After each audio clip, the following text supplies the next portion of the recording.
Muy bien, fíjense acá, por ejemplo. Entonces mencionábamos el caso de José Vaquíjano y Carrillo, con este discurso o elogio del virrey Jauregui, que es todo lo contrario, en realidad es una crítica muy dura, muy mordaz al sistema virreinal español, ¿no?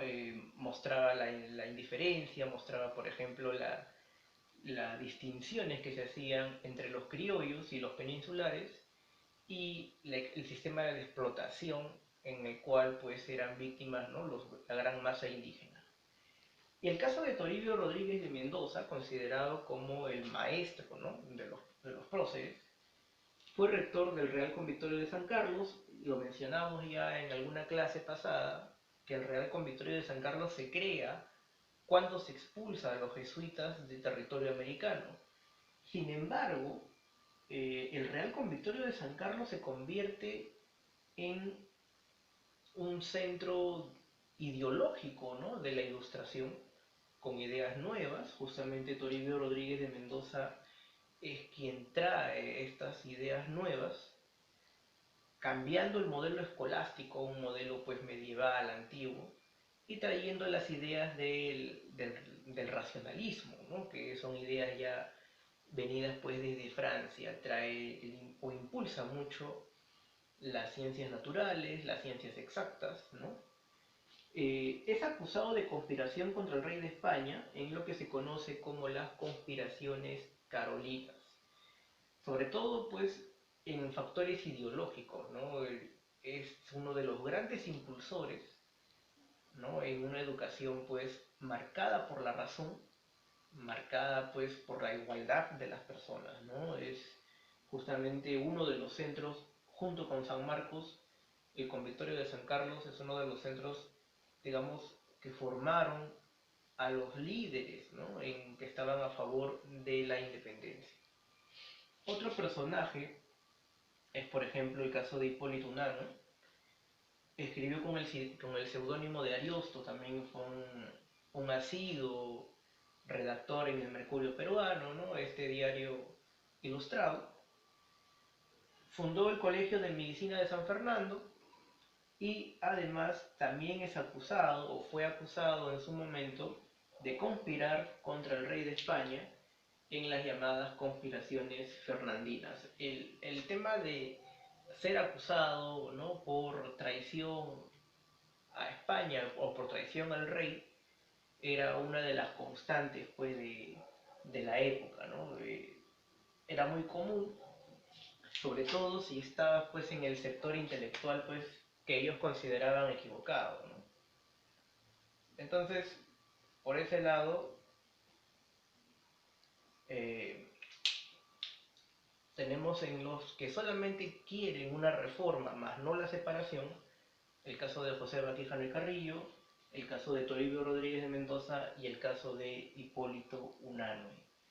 Los que sí buscan una separación directa son los personajes que aparecen acá, ¿no? José de la Riva Agüero, de quien vamos a volver a escuchar más adelante, y el caso de José Faustino Sánchez Carrión, quien también lo veremos, ¿no? en otros temas posteriores. ¿Por qué les digo que lo vamos a mencionar? Porque están más cercanos a la era republicana. El caso de Ribagüero, que pertenece a la aristocracia limeña, fue un corresponsal activo de los patriotas que estuvieron en la zona de Buenos Aires y en la zona de Chile. Escribió el Manifiesto de las 28 Causas, que también es un manifiesto crítico en contra del sistema virreinal y que busca la separación, ¿no? de España.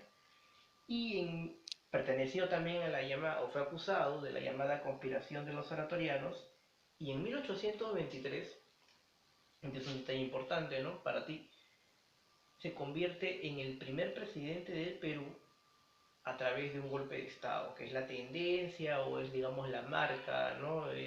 clásica de este país. O sea, llegar a ser presidente no de una manera democrática, no de una manera tradicional, sino a través, ¿no? de una artimaña que es el golpe de Estado. Y el caso de José Faustino Sánchez Carrión escribió también, ¿no? con el seudónimo del Solitario de Sayán, fundó el periódico La Abeja Republicana, que fue un periódico abiertamente favorable al sistema republicano, que es uno de los temas que son posteriores digamos, ¿no?, a la independencia del Perú. Una vez conseguida la independencia, digamos que la dicotomía va a ser qué tipo de gobierno nos conviene más. Una monarquía constitucional, como lo planteaba San Martín, o un sistema republicano. El caso de Sánchez Carrión postula más la idea o se inclina más por la idea de un sistema republicano. Y para eso tiene, pues, ¿no?, un diario que le va a permitir expresar plenamente esos ideales. Partidario del sistema republicano, como decíamos, y uno de los principales colaboradores de Simón Bolívar cuando llega al país.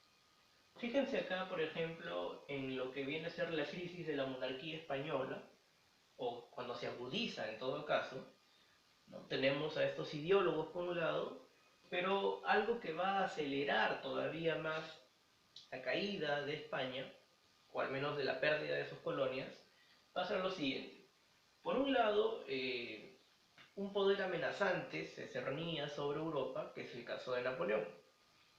Este poder de Napoleón logró incluso que varios países, varias potencias, se aliaran o lograran formar bloques en contra de Francia.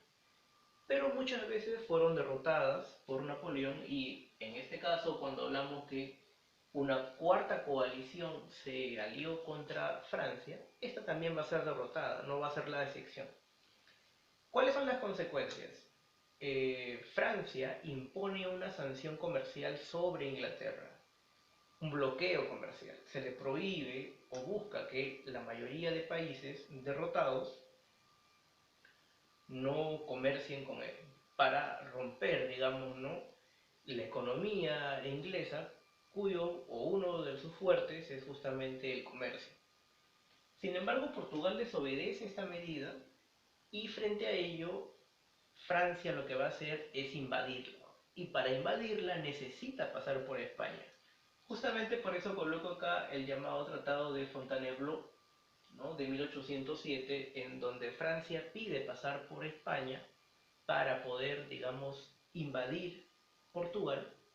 Sin embargo, tras pasar por ese territorio, España, o mejor dicho, Francia, decide ocupar territorio español, donde van a surgir una serie de problemas que son conocidos como el motín de Aranjuez y la farsa de Bayona. ¿Qué es lo que sucede digamos, en pocas líneas? Napoleón lo que pide es, o mejor dicho, las tropas españolas piden la abdicación de Carlos IV a favor de Fernando VII. Al final, los dos terminan abdicando y quien gobierna es José Bonaparte, ¿no? Ante ello, se convoca a una junta de gobierno, que es un gobierno de emergencia, ¿no?, y se convoca a las llamadas Cortes de Cádiz, teniendo como resultado la primera Constitución de Cádiz de 1812, en donde se logra la igualdad entre criollos y peninsulares. Este es un detalle importante porque va a ser, digamos, ¿no?, una medida de emergencia, porque España reclama la fidelidad y reclama el apoyo de las tropas que tenía acá en América. Pero para que tú logres el apoyo, en ese momento necesitas también dar algo a cambio. Y ese cambio se da justamente a través de los derechos de igualdad. La elección de alcaldes, la elección o participación en los cabildos, como se llamaba en esa época, va a ser un detalle valioso en la llamada Constitución de Cádiz, ¿no? Y bueno, si se forma una junta de gobierno en Europa, que va a ser como un gobierno de emergencia mientras dure Napoleón en el poder, lo que también vamos a tener acá es las juntas de gobierno en América, que es una especie de respaldo, una especie de apoyo de las colonias hacia el gobierno español. Sin embargo, estas juntas de gobierno, ¿no?, formadas pues en Chuquisaca, en La Paz, en Quito en 1809, o en Santiago, Buenos Aires, Santa Fe y Caracas para 1810, al inicio jura fidelidad, pero surgen también con la intención de buscar finalmente o obtener finalmente la separación de la metrópoli española, ¿no? Entonces era un buen pretexto, seguido, por otras partes, de ideas radicales de separación. Y para eso justamente aparecerá la llamada contrarrevolución de Abascal, del virrey, ¿no? Abascal.